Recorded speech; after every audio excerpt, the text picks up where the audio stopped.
The corpses walk in the tantric rituals. When somebody dies or when somebody is certified dead by your doctor, he's not completely dead. Up to 5 to 7 minutes, it's behaving as if it's alive and then falls dead, exhausts itself. So it's based on this that when somebody dies, there are rituals in India. Up to 14 days, there are various kinds of rituals. Once the body has been shed, once the legs have fallen, you cannot walk. Dead men cannot walk, isn't it? But that's not true. We can make them walk. The tantric sciences in India, this is their whole thing, to make a dead man walk. The corpses walk in the tantric rituals. There have been many, but one has been historically recorded. There was a yogi, there have been many like this, there still are. There was a yogi who had mastered what is known as Surya Sparsh. That means… Sparsh? Okay, touch, okay, contact or touch. So this is like the solar touch. There is a certain type of yoga called Surya Sparsh. So he mastered this. This was a bong. What's a bong? A Bengali. So, he lived in Varanasi and he periodically went to his guru and learnt different steps of this and was mastering this step by step. So, any number of times he displayed this in public, that if you bring a bird, a dead bird, which has been checked by everybody, it's for sure a dead bird, not a bird which is acting dead. A really dead bird, if it died within the last 3 hours, it's gone rigid. You know, within 3 hours a bird goes stiff. The rigor mortis sets in for a bird much quicker than for a human body. Because a bird has… the blood temperature, the body temperature of a bird is much, much higher than that of a human body. So, the way it cools down and how soon the rigor mortis sets in is much quicker in a bird's body than in a human body. So, 3 hours after the bird is dead, if you brought a bird to him with a simple magnifying glass, that too not from direct sunlight, from mirrored light. If you stand outside and mirror the sunlight inside, using that light through a magnifying glass, he would make the bird come alive. It would chirp, it would sit up, it would walk and it would fly. It would fly around for some time and then collapse and die again. So when people said, why can't you make it live? He said, this is all I know. My guru can make this happen. I am still learning, but he was already close to 70 years of age at that time. To his misfortune, it so happened, a 7-year-old boy of the local Islamic conquest had already happened. A Muslim king's son, who was 7 years of age, died of some unexplained fever. So they had heard of this man bringing a bird alive. They came to him and said, come and try, and our king's son. One thing was, he would never try it outside the presence of his deity. He had a small deity and a shrine. Outside the shrine, he would never try such a thing. He would practice it only in the shrine. He said, I will not do such things outside the view of my deity. They have no value for the deity because according to them it's idolatry. It's an energy form that he's created and with that he works. They said, this deity, God damn it, we'll take it. We'll take it to the palace. He said, no, it cannot be moved. He said, it can be moved. And they just picked it up. He cried, don't do this. And when they picked it up and this was happening, they were trying to drag him, he said, I'm not going to come. I will not do it. I am not going to do this. He got angry when they picked up the deity and taking it out like it's some kind of a toy. He said, I'm not going to bring your king's son to life. Even if I could, I cannot, but even if I could, I will not do it. Then they held him by the hair and dragged him to the king and he said, I'm not going to do it. So they butchered him right there. And in the process of doing all this, they dropped the deity and it broke. So he had a few disciples to whom he was imparting this. It died with them, everything. But this has been clearly recorded by very responsible people that actually any number of times he did this, that he would make a dead bird which is dead for over 3 hours to actually get up and fly for a substantial period of time, that is more than an hour's time. And he repeatedly said, my guru can make this bird live for its full length of life, whatever that is. And my guru can even do it to a human being. There have been any number of such people. There was another yogi in South India. So usually they don't… This is a kind of a fringe yogi, this bird yogi. This is a fringe yogi, this is not the mainstream. This is a mainstream yogi. So people were coming to him for blessings and things were happening around him so much. He lived in Karnataka, in south-western Karnataka or somewhere near Kollegal. And people were gathering around him. One day it so happened, a young boy who died. The parents brought this boy and cried their hearts out. So,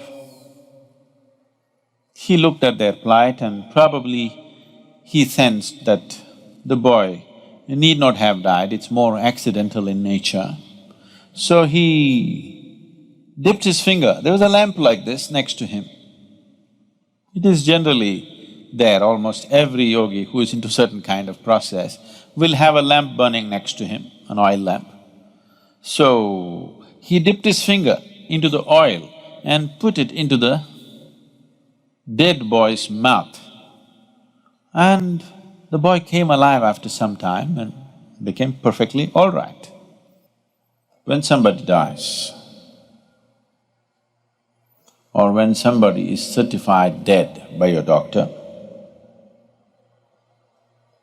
he's not completely dead. Death happens slowly. If you are not already aware of this, where's this lady? She should know, pastor's daughter. Anybody undertaker's son or daughter? Nobody? You may already know, most of you, that after a person dies, up to 11 days for sure, most of the time up to 14 days, fingernails grow, hair grows. You know this? How many of you are already aware of this? Yeah. So, because death is happening slowly, step by step it's going, it's not yet complete. The withdrawal of life process from this lump of earth happens step by step. For all practical purposes, when it is immobile, lungs have stopped, heart has stopped, so they'll declare you dead, but not yet. So it is by using this that still the life process is still continuing, you can rekindle that and activate the system. It is by using this that the Tantrics have dead bodies walking. And it's not very uncommon, it's quite common.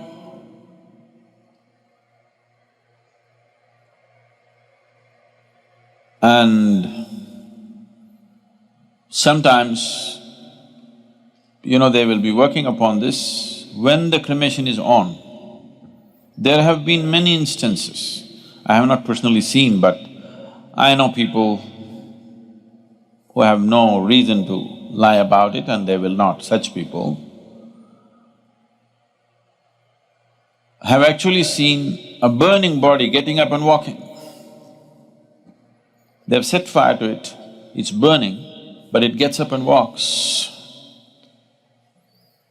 Because at that moment when the burning begins from outside, the life process retreats and there's a concentrated spaces where life is happening more intensely at that moment. They make use of that and rekindle the system in such a way that suddenly it gets up and walks. Up to 5 to 7 minutes, it's behaving as if it's alive and then falls dead, exhausts itself. So it's based on this that when somebody dies, there are rituals in India. Up to 14 days, there are various kinds of rituals. Unfortunately, these rituals have mostly lost the knowledge behind that, the power behind that has been lost, and people are just doing things like, for livelihood somebody is doing it, or just for the sake of doing it, they're doing it. Very few people truly understand the significance of what it is. Because life energies recede slowly, they've gotten so deep into this, every cell in the body, it doesn't just go poof like this. Functionally it may die, but totally it does not die, it dies slowly. So we want to hasten that process. We don't want somebody to die slowly. Dying slowly can be torturous, isn't it? Dying slowly is torturous or no? So it can be torturous. So we want him to leave quickly. After he dies, first thing is to tie the toes together. You know this? You still do it or no? Tie the toes together, because if you do not tie the toes together, from the lower end of the body, it will start imbibing life. It wants to live, because all the cells in the body are not dead. They're still making an effort to live. They will try to draw energy. When they try to draw energy, certain forces will enter the body. So you don't want that to happen to your loved one. So the moment he dies, you tie the toes. Now, no external support, he will go much more quickly. And the next thing is, you wash him up with water. Because when you wash the dead, see, even if you're alive, if somebody tries to give you a bath, they'll pour water on your face, you will feel like you're being waterboarded. When you were a child, when your mother gave baths to you, because we never used showers and things, they poured water, she always held it like this for you, so that the water doesn't come here and you don't feel waterboarded. But somebody else was giving a bath to you, they just poured, children are doing like this. Yes or no? So if you just pour water over the face, this dead guy gets waterboarded. If any little activity is happening, it'll all cease.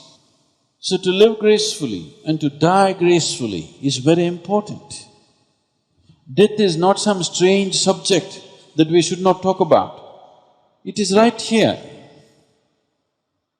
progressing for all of us, isn't it? Slowly maturing, your death is maturing. One day it'll be complete. Let it be a long time after, but right now it is maturing, isn't it?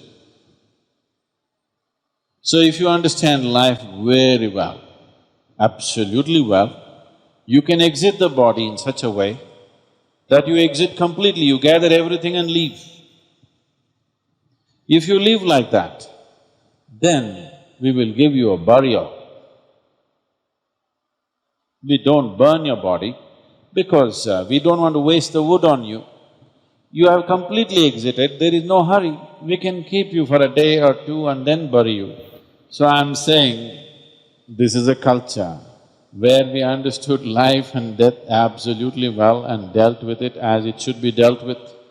Within the first 14 days, you can do a lot of service to the dead. That culture grew, that science grew in a big way in this country, but then got corrupted.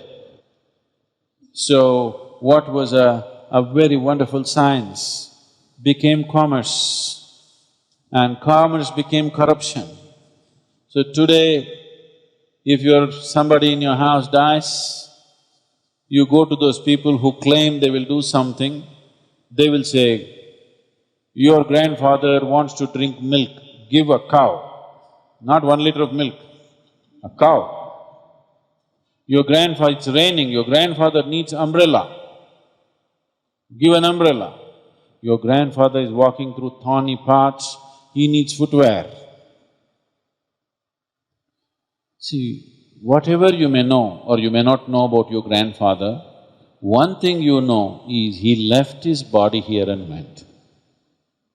Once he's left his body here, umbrella, clothing, footwear, not okay. Yes? But unfortunately, it's become like this. So we are right now in the process of training people to do this kind of services, but you should never make it your profession. Just as a service, if you are willing to offer, we can train you to do these things properly, and it's a very important thing to do in life. It's a very important aspect. When somebody has lost his body, he is completely helpless. He needs help, and he can be helped, but not with contaminated, corrupt hands. Somebody who cares, somebody who has the necessary sense about it. If you want to go through something like that, such trainings, it's available. We're even starting our own cremation places. In Coimbatore, we have Isha Sudugadu. You know this? You don't know. Oh, you know where to die at least now. And if some of you train for this, you can deliver that service, and it's a very significant service. People don't understand the value of it in today's world, the modern world. They don't understand the value of it, but it is extremely valuable to do that.